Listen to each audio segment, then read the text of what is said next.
5 грешки при използването на ретиноиди, за които трябва да поговорим. Грешка номер 1 е, че нанасяш своя ретиноид веднага след като измиеш лицето си. Не дей.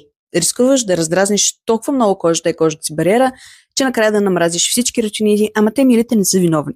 Просто изчакай 20 минути след измиване и тогава нанеси. Втора и доста често срещана грешка е, че използвате ретиноиди или ексфолиращи киселини сутрин, защото слънцето канцелира всичките ефекти на ретиноидите, което означава, че продуктът просто отива зян.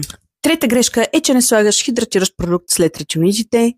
Слагай. Четвърта грешка е да не се използва слънцезащитен продукт всеки божи ден.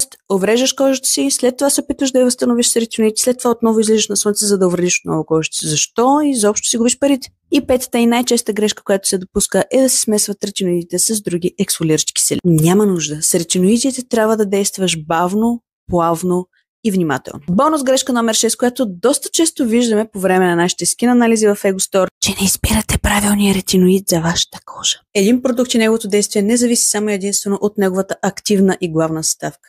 Цялата формула е важна за това как ще действа на твоята кожа и за кой тип кожа е подходяща.